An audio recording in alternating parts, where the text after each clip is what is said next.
As a real life pilot and also a home flight sim enthusiast, I'm always on the lookout to bring in the real world experience closer to my home setup.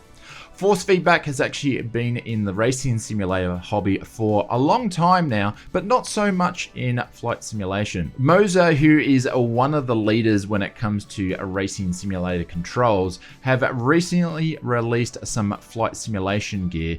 They have kindly sent me over their new force feedback flight stick called the AB9 and a bunch of accessories, and I'm really excited to check these out. Can this force feedback Moza setup get my flight simming setup closer to the real thing at home? Let's jump into the video and find out.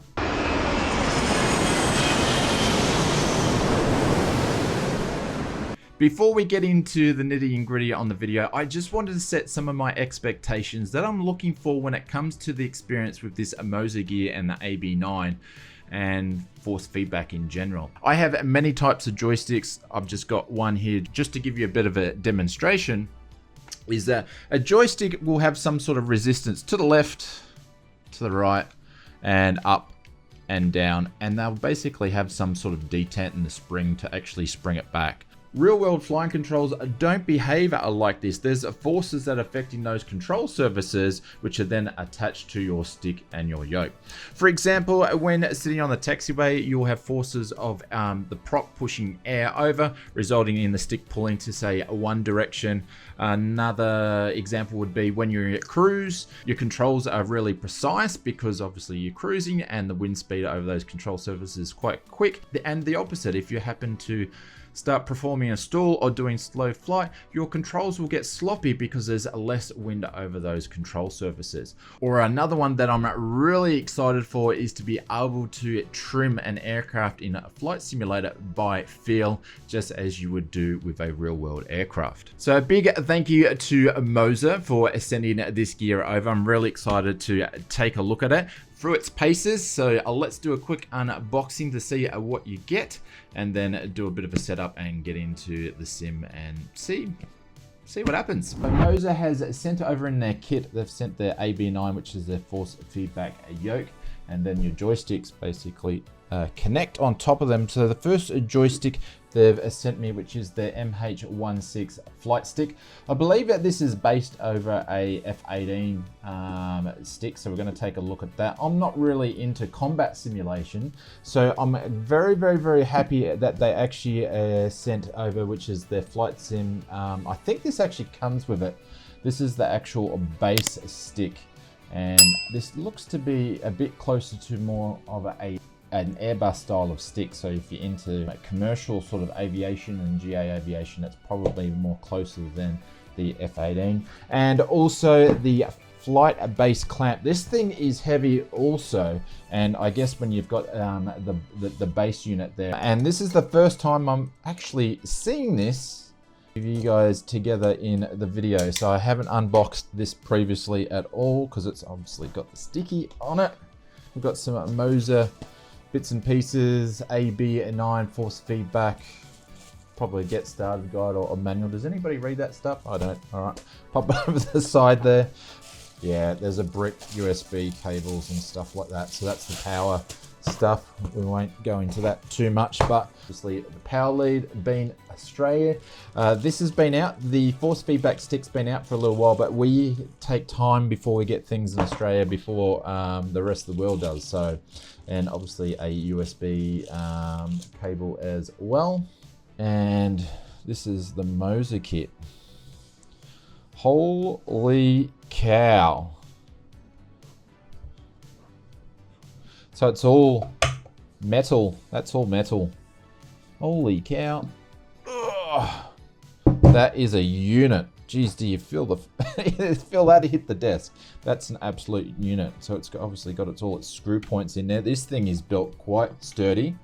And then obviously it's got power. So there's a button there, USB, and then I assume you can connect other things into it. And then obviously the slots there where it goes on a flight sim cockpit or something like that. And nice leather. So I think we've got to take this off here. There we go. and that's where your joysticks screw into. So looks like there's some screws. Oh no, this is plastic. This really feels like a bowling stick. Oh, how cool is this guy? You guys can see. Sorry, I got the camera not actually lined up in the best spot. That obviously screws into that, and then I can move that around. And then you've got the, you could use that for your microphone. This is cool, and then it's got a hatch switch. This all feels like super high grade. The quality of that is insane. Holy man, that's a unit. Look at that. It's like got tensions arm on there. The tactile feel on this is insane. Got a bunch of, got hat switch here, hat switch there. Another hat switch there. Got like a trim button there. I'm not sure what I'd use that for. Maybe autopilot off or something like that. Oh, you got a two-way switch there, or a three-way switch there. Got something underneath here. That's another hat switch there. Got a little dude at your trigger finger. Jesus, keep your hands busy. Holy cow. And then one there. Guns. Dropping the bombs. Holy, and another button there. Editing Oz Flights me here. I didn't really want to continue on the unboxing any longer because that did go for quite a while. So thank you very much for your patience. But here's some background video shots of me actually putting the base together and also adding the Airbus stick and attaching it to the Moza base. All in all, the setup was pretty easy to do and only really took a couple of minutes before we got up and going. We are just about ready to jump into the sim. So I've got my sim set up here. So if I sound a little bit different, it's because it's a different microphone. Now, in my opinion, one of the most important things after the hardware when it comes to force feedback gear is the actual software. The software drives very, very much of what the actual hardware is going to do. So we're going to check that out. All right, jumping into the Moza software, and this is the flight cockpit version. They do a race version of it. Obviously, it's picked up the A3 Max that we're using today, which is this guy here. It's a different picture, but this is the one that is the A3 Max, and it's also picked up the AB9. Now, there is a firmware update that can be done on this. I haven't done that at this stage. It does mention somewhere if your device is working okay, it's probably no need to do a firmware update. And obviously they've got rudder pedals and throttles, which we're not using, but it automatically picks up. Now, there is one important thing that I want to mention is that when it comes to using the USB, I have a lot of my hardware in a powered USB hub, but it wants to go directly into PC, probably because the actual yoke, sorry, the stick itself is powered. So it wants to go directly into USB. So something to keep in mind. I know when it comes to computers these days, having USB ports having enough of them actually is very, very important when it comes to all the stuff that you have. On the right hand side, we've got a good lot of a games list. It's got DCS, Microsoft Flight Simulator 2020, X-Plane 12, Microsoft Flight Simulator X Steam Edition. It's also got Star Citizen, ILS, and Microsoft Flight Simulator 2024. I've configured and connected to this one, so the data that it's actually receiving off Microsoft Flight Simulator 2024 is coming through the actual stick itself. Now, I apologize if you can hear the dog in the background, but the dogs are barking at something. So we've configured that one. Configuring and finding the path and the data, it wasn't as easy as what I thought it was going to be, but we were able to find it. Now, moving over to the actual stick itself, you can use this page for doing a calibration. I tried to do a calibration on it, but when I did, it just didn't really do anything. It just sat there paused on 0% for quite a while, so I'm not sure what's going on there. It worked fine without it. That being said, you can check things like your hat switches and all your buttons and making sure everything's okay. Moving over to the base itself, this is where it gets very, very interesting. Going over the settings, you've got your basic settings, expert settings, dynamic telemetry, access travel, access force, and special. I haven't played around with this too much when it comes to the basic settings. pretty much the only thing that we focused on. I made the actual force feedback just not as stiff and took some of the spring away because I felt that it was a bit too stiff and not realistic. But I will play around with this more, and we're probably going to do a settings video later down the track, and especially if we have some more software updates. Moving over to the expert settings, you've got some more stuff. I actually haven't played around with any of this sort of stuff whatsoever, so there's a lot of things you can play around with: friction, the dampener, the springs, and doing even more. I think this actually plays around the different axes. Moving over to dynamic, I've got these switched off at the moment, but you do have control, pitch, yaw, roll, and power, but I've got those switched off because I'm using the data and the telemetry that's coming through Microsoft Flight Simulator to do the force feedback. Now in here you've got everything galore, and it's split up into different sections such as general aviation, propeller aircraft, jet aircraft, and helicopters. Now I haven't messed around with anything to do with helicopters, so we'll count that out. And when we've got jet aircraft, I haven't messed around too much in there, but I have messed around with propeller because obviously I fly GA aircraft in real life. One thing that I did really notice that I thought it was a bit of a problem and a limitation with the software is when it comes to the engine rumble, having up any higher than 50%, it's too much. It's not realistic at all, so I wound it down to 50. I actually wanted to wind it down a little bit more, but if you go any lower than 50, it pretty much disappears. It's like 50 is the on and below 50 is the off. So I really hope that Moza goes back in and adjusts those things and make it a little bit better. But also you can change it for your different aircraft. You can actually turn the propeller rumble off and all those sorts of things like that. You can even do for high speed RPM, it will actually change. So the rumble I felt needs a fair bit of work when it comes to it. It is very passable, but I want some really high level detail. I really want to be able to tone it down to the type of aircraft that I fly. Also, you got your angle of attack effects and maximum force in there, speeds and sensitivity for the controls. So that's obviously the control changing its sensitivity as it's going quicker to slow. So as in sloppy controls, and then also nice and precise controls when you're flying quick. Looking at the jet aircraft, what I will say, and we will show this, I was flying the Phoenix A320 and also the Beluga A330 from Asobo, and with those aircraft, the Moza stick works really well. Really makes the aircraft feel nice and heavy. So you can play around with all this. There is a lot of stuff to play around with, but I will make another video later as I really get into the settings down the track. Also, the axis travel, I haven't messed around with this much. I found that's pretty good. The axis force, I haven't messed around with this much, but it's on there. The next one is hardware trim mode. I haven't messed around with that because I haven't necessarily need to trim this guy whatsoever.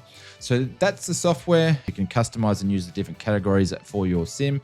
It picks everything up straight away as soon as you turn the on button. So it's pretty straightforward. There is a lot of things to mess around with. It would be really, really nice if Moza had some profiles in there, to be honest, for different aircraft to get going. And another thing, which I don't know if they do this and I haven't checked, but it would be nice to see if there's actually profiles where you can save and put it up on a server so other people could grab. So I think there is a little bit of work when it comes to the Moza software for flight simming, but I think they have got majority of it down pretty good. Alrighty, we are in Microsoft Flight Simulator. We're at my local airport and we're sitting on a live time. This is where I actually fly in real life. And we are in the RANS 6, which is a fully native aircraft for Microsoft Flight Simulator 2024 from Flowboy Simulations. It's not released yet because they're still doing some work on it. But I've chosen this aircraft because it flies very, very similar to the aircraft that I fly in real life. And it uses all the effect and data that Microsoft Flight Simulator 2024 has to offer. Now, first thing to have a look at, we've got stick shake here. So I've got the RPM on the aircraft a super low. Actually, sorry about that, super low. So we basically would idle this aircraft pretty much sitting on the tarmac at 2000 with the Rotex engine. But I wanted to show you just with the stick actually shaking around. So one of the effects that we'll have from the prop is as we increase which happens in the real world, and this is why I wanted to show you, and it's one of the things I'm looking for, is when we actually increase the throttle, the stick shake will be less intense. actually change. It's still shaking around, but it's actually changing as there's more wind going over. So if I notice when I actually do change the stick around and move it as there's more wind going over the wings, you can actually feel the tension on the actual base of the Moza rather when it's actually idling it down here. It's a bit different. So that's what you see in real life. There's one thing that I did want to see, but it doesn't show, is if your aircraft is parked in a position and then you've got wind coming into position, your ailerons generally will pick up that wind in the type of aircraft that I fly, and it might push the stick over to the left or something like that. It doesn't do it in the sim. I haven't come across it, so maybe it might be a setting option, but not thus far. So a bit disappointed not to see that. And my trim button here is on the left hand side, so hopefully you guys can see it. We're going to do a little bit of up trim there. We're not really going to do anything special here, but brake's going to go off and we're going to pull up to a runway 23. I don't even know which way the wind direction is going.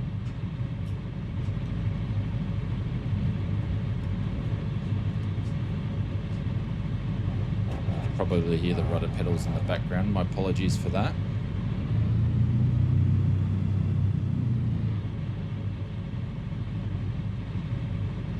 But I'm pretty much can sort of just explain to you what I feel.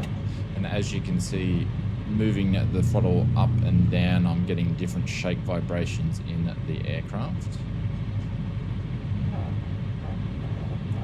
And some of the things that I'm actually looking for when we're taking it off is doing a bit of slow flight, seeing what the precise and accuracy of the actual yoke and the force feedback that's actually given, and also the turbulence. I want to see some turbulence built in to it as well. So, all right, let's line up the runway. There's going to be no one coming in. Nope. You can also feel the flaps moving up and down. And you can feel the effects of when you put your flaps out too. Alright, because I don't know which way the wind's going, I don't know which way to point the stick just in case you've got a crosswind, but I'll feel it as I go. There we go. The vibration's pretty much gone on the stick as we're going down the runway. So I can rotate back. Trim's pretty good. We're just going to trim a little bit more. Once we get 300 feet, we'll put the flaps up. Just doing some more trimming. So one of the other things when it comes to force feedback that I really want to have a look at is you trim by feel on the actual aircraft as you do in the real life. And you can't really do this with a non-force feedback stick. 300, we're going to put flaps. It's a bit blowy up here, which we traditionally do get that under 1500 feet at this airport. Now we're going to keep going up. Depart the airport up the upwind. And as you can see, the aircraft's pretty trimmed to about 800 feet per minute, about 60 knots as we're going up. Bit more trim in there. So one of the other important things you want to see when it comes to force feedback is that I'm able to trim the stick by the actual the feel of the stick as you would do with the real world. So that's very, very, very important thing. So you can actually do this, and it's something really excited about. As you can see, it's very, very precise now. It's not vibrating much. You just get a bit of engine vibration, which is sort of pretty realistic you would have for this type of aircraft. And the other thing is when I'm moving the ailerons, you can feel it sort of, it feels like, because this is a stick and rudder aircraft and you got pulleys enough, it does feel like you can feel that the ailerons flopping around a little bit as you're going left and right, as you would in the real aircraft. So that is really good to see, what I want to see. Now, doing some slow flight, at the moment the aircraft is very, very precise, and it should be, even though we are doing 60 knots and there is a bit of force on the actual aircraft. But if I actually slow this thing down, we're in flap speed, so I'm going to put flaps out anyway, going to start slowing it down. I'll just pull back on the yoke because obviously I'm going to, the stick I should say, I'm going to need to because we're slowing down. I'm not going to worry about trimming. But now my controls are starting to get sloppy and there's not as much force on there as it would happen in the real aircraft. They teach you this about sloppiness before you're going to do a stall. Let's see if we're probably about to stall. There we go. Drop the wing. Put a right rudder. Pull back. And we had some stall buffering in there as well. Very, very realistic and very, very cool to see in the stick. So Moza's got that in their software down pat, and it's very realistic. And that's why I wanted to show you with this particular aircraft. Now we're going to find where the airport is. Alright, we are lining up on runway 12, which is the opposite runway to what we just took off for, but that's because I feel like we had a bit of a tailwind when we took off. So we're on flaps 2, and this is the really cool thing, that you can trim the aircraft just as you wouldn't do real life, and it's a stable approach. Like, look at that on the stick. There's not really much I need to do here because it's doing exactly what it should be doing. And now I'm actually controlling my throttle for my altitude, and I'm thinking that we'll sorry, runway 5. Runway 12 was the one on the left. My apologies. Bear with the extremely high trees in Microsoft Flight Simulator 2024.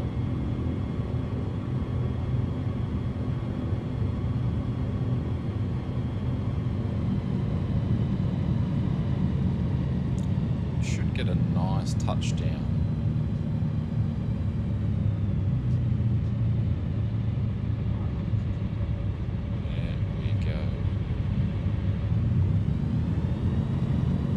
There we go. I found doing a few different landings, that landing wasn't the best one, that you can get a lot more precise when it comes to landing because of the feel of the plane. So when it comes to the GA, it's missing a couple of things with the software, and I think that could be implemented, but all in all it's definitely a pass and absolutely a great addition to the sim, especially if you fly GA. Now jumping into say something like an A320 will line up on the runway. I don't fly those in real life, I only fly these small things, but what I'm actually wanting to feel is very, very similar, but I wanted to be able to feel a fly-by-wire action, and the heaviness of a aircraft is what we're looking for. So let's go and do that. This time we are in the Sunshine Coast Airport, and we're in the Beluga, which is the Asobo Beluga. I've just loaded in, so we're just sitting at the runway. Now you probably notice on the actual stick itself, even with the engines running, there is a small vibration coming through, just a little mechanical machine vibration which is coming through. It's not shaking around like a prop because obviously it's a jet engine aircraft.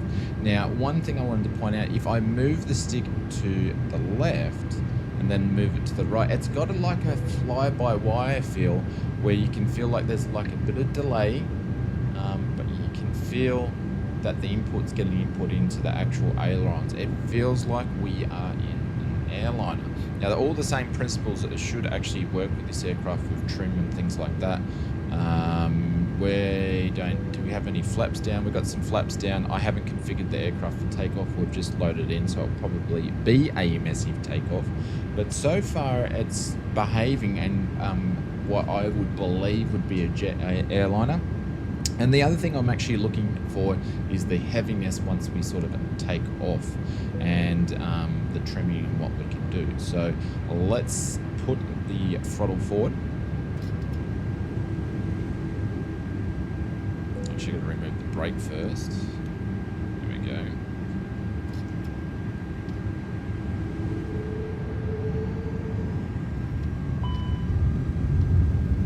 This will just go to toga because nothing's been set up. As we rumble through. And I'm just getting a feel of the engines at this stage. I'm not getting a feel of the aircraft wheels on the tarmac. It's just from the actual aircraft itself. There's about 140. Now as I pull back, now I'm actually getting some pushback from the stick, and now I'm getting some pushback of the wind going over the wings, and I've got the heaviness feel. It's not as easy to move it around as what we did before, and we're out of trim, so I need to trim the aircraft, and gears are going to go up. Put that into a climb phase. So we have a climb phase now. We're not. No, I don't have a climb phase because I don't have it configured to fly because it's an Airbus. But now, so I can do the same thing as trimming as I can do in a stick and rudder plane. But when I've got the yoke going to the right hand side, sorry about the dogs, and the left hand side, I can really feel that this plane is rolling around and a heavy aircraft. So we've got that rolling action. There we are, going a bit quick. It really feels like it's a heavy aircraft. So if you're into flying Airbuses and into flying airliners, or both GA aircraft and airliner, this, so now we're actually pulled off the throttle and we're in the turn and it's doing the turn. It's got a little bit of leadway there, but it makes the aircraft feel really, really heavy. So it does a great job. So what I was leading to before, as I'm rambling on while we're flying, is that it doesn't matter if you're into GA or airliner, the actions within the force feedback are very, very believable. And I've never flown heavy aircraft in real life, but it has the feeling that this would be. I'm actually getting a little bit of turbulence flicking through the actual stick itself as we're sort of moving around into a different wind direction here. So very, very believable in my...